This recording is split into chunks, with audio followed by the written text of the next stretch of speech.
Erican's earliest memory was a cold, sharp awakening, not from sleep, but into purpose. Crafted within the hidden depths of the Imperial Palace, he had no recollection of childhood, only the silent halls filled with the golden giants he would soon join. Custodians are not born, they are created. The Emperor himself, through an alchemical process known only to him and a select few, had crafted Erican's body and mind for one purpose: to embody and enact his will, to guard his vision of humanity. While the Space Marines are transfigured men, selected from vast numbers and imbued with enhanced abilities, Erican had been engineered from the ground up to surpass even their might. The Custodians were not merely enhanced, they were masterpieces. Each Custodian was a singular entity, crafted with meticulous precision, trained to surpass any threat, and engineered to achieve physical and mental perfection. His strength, resilience, and reflexes were leagues beyond even the greatest Astartes. Where they might hesitate, he would move flawlessly, guided by instincts and skills that had been woven into his very being. One of the first sacrifices Erican made was his own name. In joining the Custodes, he relinquished all ties to a past that barely even existed for him. The name given to him at his forging would fade, replaced by titles and identifiers that would be assigned as he grew into his role. The Custodes did not need names. They were each unique, yes, but bound together by a purpose far greater than any individual. Their identity was solely as the Emperor's will, and their personal histories and pasts meant nothing in the face of their duties. In time, he would come to think of himself not as Erican, but simply as a Custodian, one among many, yet distinguished by his prowess and precision. His life was now given wholly to a higher calling, and he accepted this sacrifice without hesitation. When he reached maturity, Erican was taken to the Hall of Armaments, a vault nestled within the heart of the Imperial Palace. In this chamber, each Custodian's war gear awaited him, crafted individually to match the warrior's physical and psychological traits. Custodians did not carry mere weapons. Their gear was an extension of their being, each piece an heirloom that was both a relic and a masterpiece of technology and craftsmanship. The Guardian spear presented to him was unlike any weapon wielded by a Space Marine. It combined a bolter and a power blade, each component perfectly balanced. With it, Erican would be capable of precision strikes, shifting from range to melee combat seamlessly. Its auramite shaft and blade gleamed under the dim light, carved with intricate sigils and his Custodian identifier. The Custodes' weapons were far beyond anything possessed by the Adeptus Astartes, able to channel energies and power beyond what even a thunderhammer could achieve. His armor, made from the finest auramite, was another marvel. It allowed him not only protection, but mobility that the bulkier Astartes power armor could never afford. Unlike Space Marine armor, which was crafted in patterns for efficiency, each Custodian's armor was handcrafted and modified to fit their physique, movements, and unique combat style.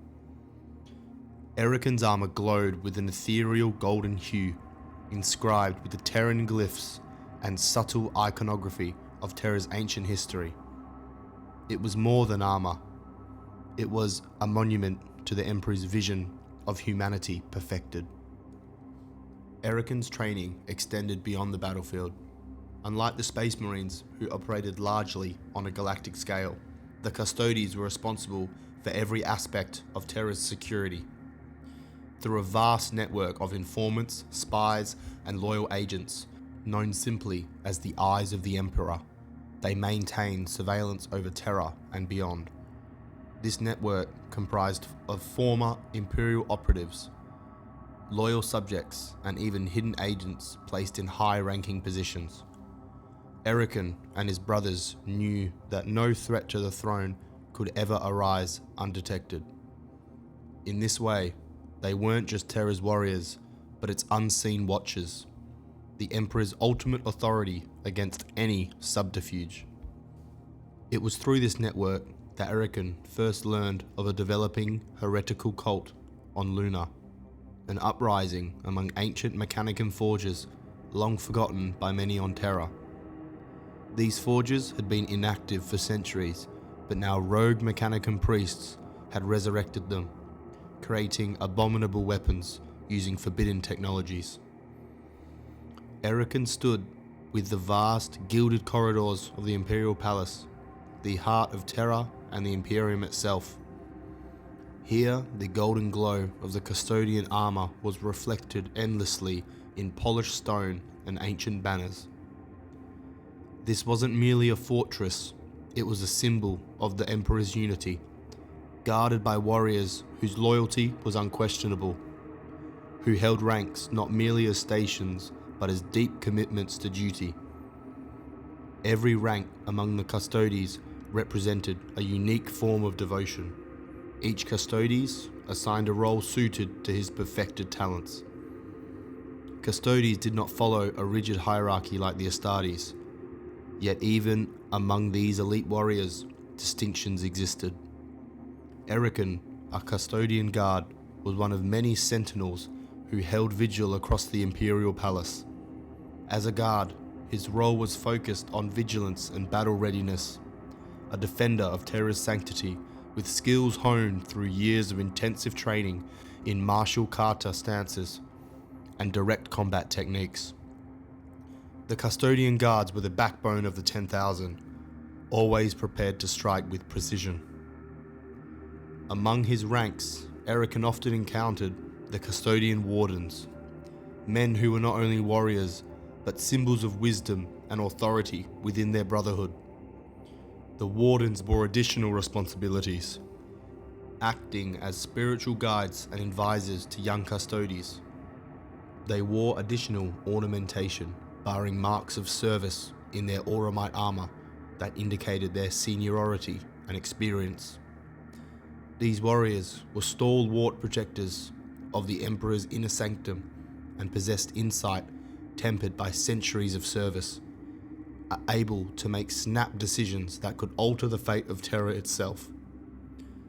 Though Erican had not yet achieved such a title, he aspired to one day bear the Warden's mantle and its added weight of wisdom and purpose. Above the Wardens stood the Olorus Custodians, elite warriors who bore the heaviest armor and engaged in specialized missions far beyond the palace walls. Clad in thick auramite armor and wielding heavy guardian spears, they were a rare sight within the palace itself, deployed only for its most dangerous threats. Erican had fought alongside an Olorus once on a mission on Luna, and he remembered the effortless power in which they dispatched even the most challenging enemies. Each Olorus was an army unto himself, a custodian who had mastered all forms of combat to perfection. They were members of the Adeptus Custodes, whose task was to kill key figures within the armies of the Imperium's enemies and eliminate key targets. The highest title any Custodes could inspire to was that of a shield captain, a warrior who had achieved a place of command through both skill and unwavering loyalty. Shield captains led custodian forces in the rare instances when they ventured beyond the walls of Terra. Erican had heard legends of the shield captains whose exploits were whispered among the 10,000. To rise to such a station was a recognition that few received, a testament to skill, strategy, and a will that was unbreakable. Above all, the pinnacle of Custodes' leadership was the Captain General himself, the supreme commander of the 10,000. Constantine Valdor had been the first to hold this rank, and his legacy loomed large over every custodian. The current Captain General, Trajan Valoris, bore Valdor's mantle, wielding both wisdom and unmatched martial prowess. Erican had only seen him from a distance, but the Captain General's very presence seemed to emanate authority. Valorous was the Emperor's voice and will, guiding his warriors as the finest strategist among them. For the Custodes, mere planetary defense was not enough. They possessed their own highly advanced fleet, independent from the Imperial Navy. Erican was briefed on their fleet as he prepared for his first off-world mission. These ships, resplendent in auramite and emblazoned with the Emperor's insignia, were the pinnacle of Imperial technology. The flagship of the Custodes was the Aquilon, a battle barge equipped with teleportation arrays, gravity shields, and weapon systems that outstripped even those of the Astartes fleets. Where sparse Marines vessels were designed for long-term campaigns, Custodes vessels were built for rapid, overwhelming strikes. Smaller craft such as the Pallas grav tanks and Coronis grav carriers allowed the Custodes to deploy directly into enemy territory with pinpoint accuracy.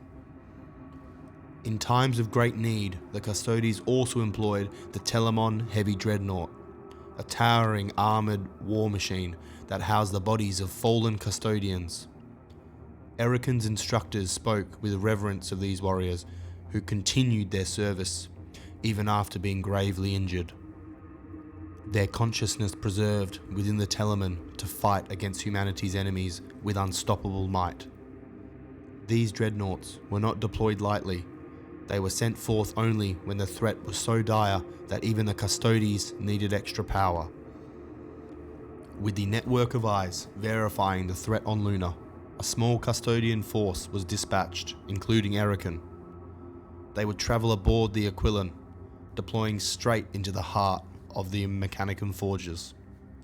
The Custodes did not require vast numbers. Their doctrine, one of precision and overwhelming power, a scalpel rather than a hammer. While a full chapter of Space Marines might have mobilized for such an assault, only 5 custodians were deemed necessary. As the ship's teleportation array activated, Erican felt the brief, intense pull as reality tore open around him. A fraction of a second later, he materialized in the depths of the lunar forges. Around him, the flickering lights of machines still bore the symbols of the traitor Horus's forces, relics from the Horus heresy that the heretics had painstakingly restored. In his armor, Erican moved like a silent wraith, each step cushioned by the grav plates that adjusted to his weight. He engaged the cultist with a precision that was expected of every custodian. His guardian spear cleaved through the armoured priests, their augmented limbs falling away as if they were nothing more than brittle clay. Beside him, his brothers engaged in the fluid stances of martial kata, their forms shifting seamlessly from one attack to the next, each move a part of the dance of death unique to the Custodes. Where Space Marines required heavy support and coordination, the Custodes moved as one, each man his own army. Erican's body moved with a speed and precision that no Astartes could match. His blows were decisive, his aim unerring. Unlike the bolters of the Astartes, which spread death over large areas, Erican's guardian spear dispatched each enemy with clinical accuracy. The cultists fell one by one, before they could even comprehend the fury that had descended upon them. In the heart of the forge, Erican encountered the cult leader, a corrupt magus who had dared to channel the dark energies of the warp into his constructs. The magus unleashed a barrage of plasma fire, but Erican's instincts, honed over years of training, allowed him to deflect the blasts with his spear, each one sizzling against the blade before dispersing harmlessly. In a flash, Erican closed the distance and delivered the final blow. The magus crumpled, his heretic life extinguished with the same efficiency that Erican had been crafted to embody. After the mission, Erican returned to Terra, his armor stained with the remnants of the battle. Each strike and every fallen foe were a tribute to the Emperor's vision, a legacy upheld by Erican and his fellow custodians. His place was not on the front lines of the galaxy, but in the throne room itself, where the Emperor was most vulnerable. The throne room was a place of silence, where the Emperor sat on the golden throne, a colossal machine that sustained him in his perpetual state of near death. This was the Emperor whom the galaxy worshipped, though the Custodes did not see him as a god. To them, he was the apex of humanity, a living ideal that they alone could fully understand and protect. Beside him stood the Sisters of Silence, null maidens whose mere presence disrupted the warp and allowed the Emperor's mind to focus, free from the corruption that crept at the edge of terror.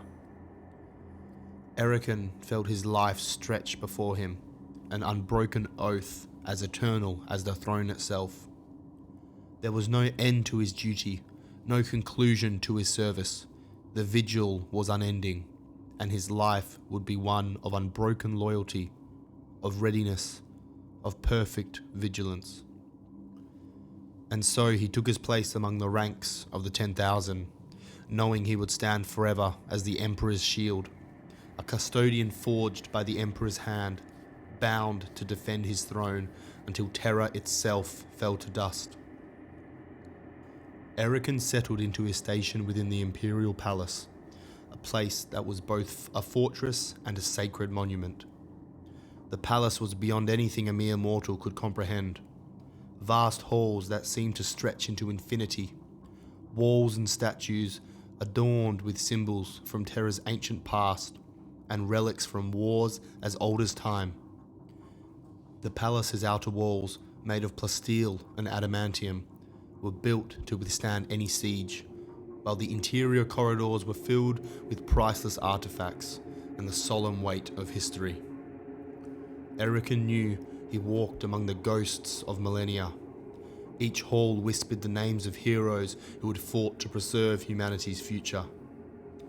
The Custodes' patrols were not simple routines. They were ceremonial, but also brimming with purpose. Each custodian stationed within the palace was a piece of the Emperor's will made manifest, guarding not just the physical heart of the Imperium, but also its symbolic core. Erican's every step was measured and deliberate, his gaze scanning for any sign of threat, however small. Custodians were trained to sense danger on an instinctual level, honing their perceptions to a razor's edge.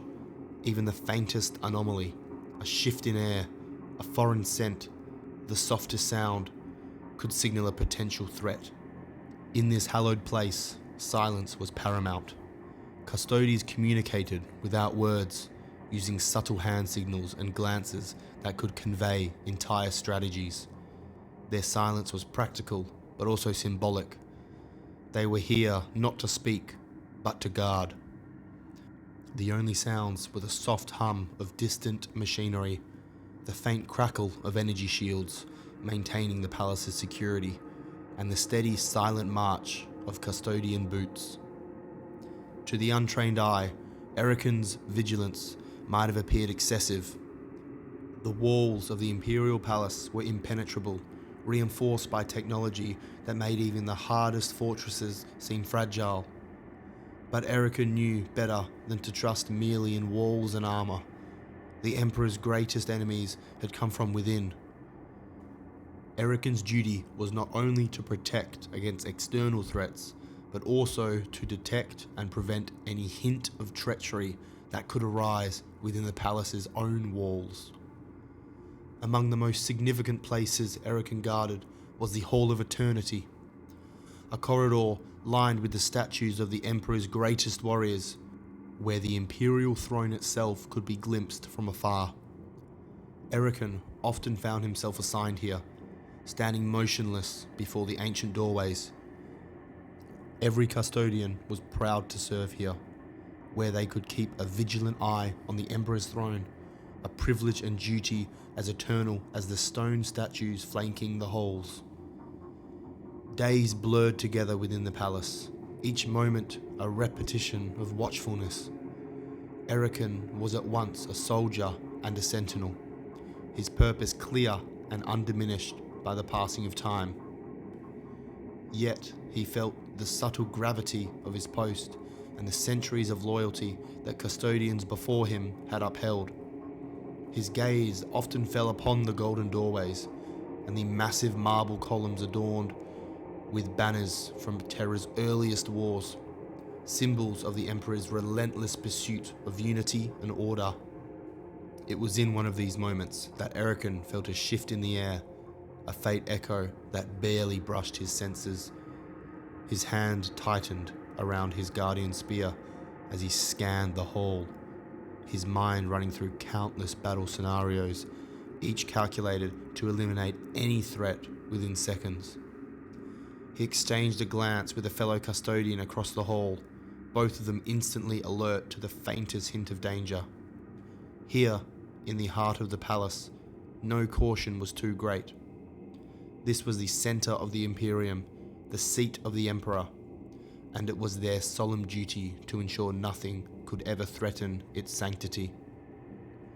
Erican held his post with a renewed sense of resolve, knowing that as long as he and his brothers stood guard, Terra would remain safe, the throne would remain secure, and the Emperor's will would continue to shape the galaxy.